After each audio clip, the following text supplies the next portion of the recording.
بسم اللہ الرحمن الرحیم۔ اللہ تبارک و تعالیٰ نے قرآن مجید میں ارشاد فرمایا ہے، اور اس دن سے ڈرو جب کوئی کسی کے کچھ کام نہ آئے گا، اور نہ ہی کسی کی سفارش قبول کی جائے گی، اور نہ ہی کسی سے کسی طرح کا بدلہ قبول کیا جائے گا، اور نہ ہی لوگ کسی کی مدد حاصل کر سکیں گے۔ قیامت کا دن ایسا ہولناک دن ہوگا جس دن حمل والی عورتوں کا حمل ضائع ہو جائیں گے، اور اس دن نفسا نفسی کا یہ عالم ہوگا کہ ماں اپنے بیٹے کو بھول جائے گی اور اولاد اپنے ماں باپ کو بھول جائے گی، اور اس دن کوئی بھی کسی کے کچھ کام نہ آئے گا۔ ہر ایک انسان کو اپنے حساب و کتاب کی پڑی ہوگی، اور ہر ایک انسان اپنے مال کے مطابق اپنے انجام کو پہنچا دیا جائے گا۔ پیارو دوستو، اس بات پر ہر مسلمان کا ایمان ہے کہ اس کے مرنے کے بعد قیامت کے دن اس کو اٹھنا ہے اور اپنے مال کا بدلہ لینا ہے۔ لیکن آج ہم آپ کو اس ویڈیو میں یہ بتائیں گے کہ مرنے کے بعد بچوں کا حساب و کتاب کیسا ہوگا، اور کیا بچوں سے قبر کے اندر سوال و جوابات کیے جائیں گے یا نہیں،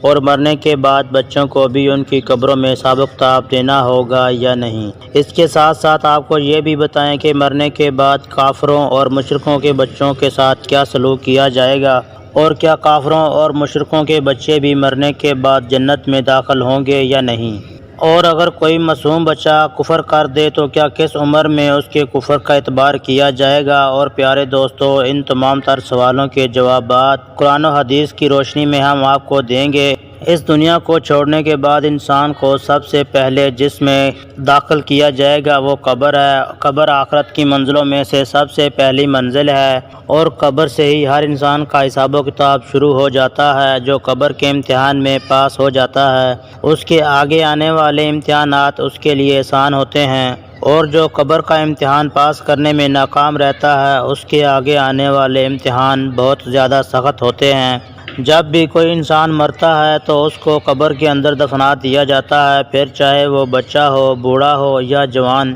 جیسے ہی مرنے والے ایک شخص کو دفنا دیا جاتا ہے تو دو فرشتے اس قبر کے اندر داخل ہو جاتے ہیں، جن کو منکر اور نکیر کہا جاتا ہے۔ یہ فرشتے اس مرنے والے شخص سے سوالات کرتے ہیں، اور وہ مرنے والا شخص ان فرشتوں کو جوابات دیتا ہے۔ اگر مرنے والا شخص ان فرشتوں کے سوالات کا جواب ٹھیک دیتا ہے تو ان کو جنت کی خوشخبری سنا دی جاتی ہے، اور اگر مرنے والا شخص ان فرشتوں کے سوالات کے جواب نہیں دے پاتا تو اس کی قبر کو جہنم کا گڑھا بنا دیا جاتا ہے۔ جیسا کہ نبی پاک صلی اللہ علیہ وآلہ وسلم نے ارشاد فرمایا کہ قبر یا تو جنت کے باغوں میں سے ایک باغ ہے یا جہنم کے گڑھوں میں سے ایک گڑھا، اور قبر آخرت کی منزلوں میں سے سب سے مشکل اور دشوار ہے۔ اب بات کرتے ہیں کہ اگر کوئی بچہ بالغ ہونے سے پہلے فوت ہو جائے تو کیا اس سے بھی قبر میں حساب و کتاب لیا جائے گا، اور اس بچے سے بھی سوال و جوابات کیے جائیں گے۔ اس کے متعلق الگ الگ روایت ملتی ہیں۔ بعض روایت کے مطابق چھوٹے بچوں سے قبر کے اندر سوال و جوابات کیے جائیں گے، کیونکہ اللہ تبارک و تعالیٰ قبر کے اندر مرنے والے بچوں کو مکمل کر دے گا، اور پھر یہ مرنے والے بچے اپنے کامل یعنی پورے عقل کے مطابق ان فرشتوں کے ان سوالات کے جوابات دیں گے۔ اور دوسری روایت کے مطابق بچوں سے قبر میں کوئی حساب و کتاب نہیں لیا جائے گا، کیونکہ بچے معصوم ہوتے ہیں اور وہ بے گناہ ہوتے ہیں، لہٰذا بچوں سے قبر کے اندر کوئی سوال و جواب نہیں کیا جائے گا۔ اب بات کرتے ہیں ان بچوں کے جو کافروں کے گھر میں پیدا ہوئے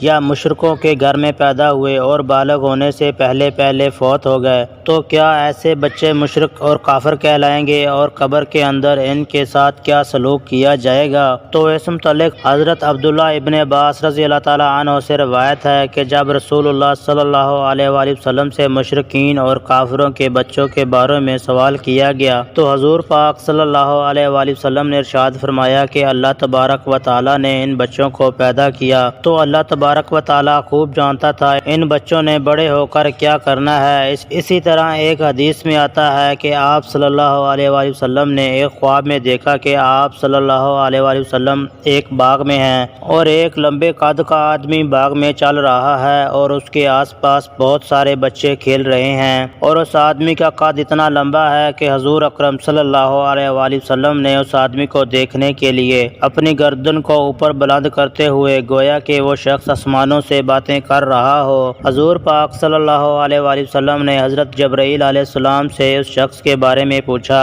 اور ان بچوں کے بارے میں بھی پوچھا تو حضرت جبرائیل علیہ السلام نے عرض کیا یا رسول اللہ صلی اللہ علیہ وآلہ وسلم آپ نے جس شخص کو دیکھا ہے وہ حضرت ابراہیم علیہ السلام ہے، اور ان کے ارد گرد جو بچے کھیل رہے ہیں وہ بچے وہی ہیں جو فطر سلیم پر پیدا ہوئے اور بالغ ہونے سے پہلے پہلے فطر سلیم پر ہی مر گئے، یعنی وہ بچے اسلام پر ہی پیدا ہوئے اور بالغ ہونے سے پہلے پہلے اسلام پر ہی مر گئے۔ تو ایسے بچوں کے ساتھ آخرت کے اندر وہی سلوک کیا جائے گا جو ایک مسلمان کے گھر میں پیدا ہونے والے بچے کے ساتھ کیا جاتا ہے، کیونکہ ہر پیدا ہونے والا بچہ اسلام پر ہی پیدا ہوتا ہے اور بعد میں بڑے ہو کر وہ کافر یا مشرک بنتا ہے، جیسا حضور پاک صلی اللہ علیہ وآلہ وسلم نے ارشاد فرمایا کہ ہر حدیث سے معلوم ہوا کہ ہر پیدا ہونے والا بچہ مسلمان پیدا ہوتا ہے۔ اگر کوئی ایسا بچہ جو کافر کے گھر میں پیدا ہوا لیکن وہ بالغ ہونے سے پہلے پہلے مر گیا تو وہ اسلام پر ہی مرے گا۔ اب بات کرتے ہیں کہ یہ بچے کتنی عمر میں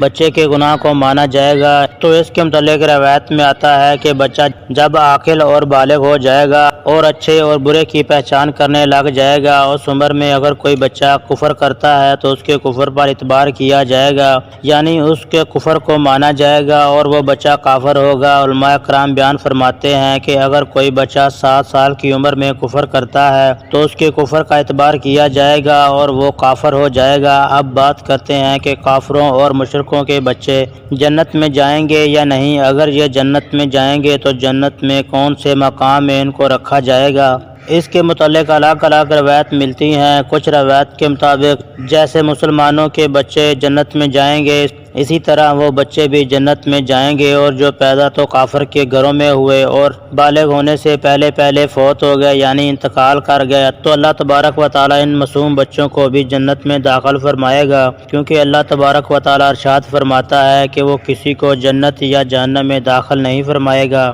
جب تک اس کو اس کا مال کا مکلف نہ بنا دیا جائے۔ لہٰذا اسی وجہ سے اللہ تبارک و تعالی معصوم بچوں کو بغیر حساب و کتاب کے جنت میں داخل فرمائے گا، اور کچھ روایت کے مطابق کافروں اور مشرکوں کے معصوم بچے جنت میں تو داخل ہوں گے لیکن یہ جنت میں جنتی مسلمانوں کے بچوں کے ماتحت ہوں گے اور ان کی خادمین کی ڈیوٹی سر انجام دیں گے۔ اور کچھ علماء کرام اس مسئلے پر ہی خاموشی اختیار کرتے ہیں۔ ان کا یہ کہنا ہے کہ اللہ تبارک و تعالی بہتر جانتا ہے کہ اللہ پاک کافروں کے بچوں کے ساتھ کیا سلوک فرمائے گا۔ ناظرین، ان تمام تر روایات کے مطابق سب سے صحیح روایت یہ ہے کہ جو بھی بچہ بالغ ہونے سے پہلے پہلے فوت ہو جاتا ہے تو اللہ تبارک و تعالی اس کو بغیر حساب و کتاب کے جنت میں جگہ عطا فرماتا ہے، اور بالغ ہونے سے پہلے پہلے مرنے والے تمام بچے حضرت ابراہیم علیہ السلام کی ذمہ داری میں ہوتے ہیں اور ان کو حضرت ابراہیم علیہ السلام کے پاس رکھا جاتا ہے، پھر چاہے وہ مسلمان کے بچے ہوں یا کافروں کے بچے ہوں۔ اللہ تبارک و تعالی سے دعا ہے اللہ تبارک و تعالی ہمیں نیک اعمال کرنے کی توفیق عطا فرمائے۔ آمین ثم آمین یا رحمت للعالمین۔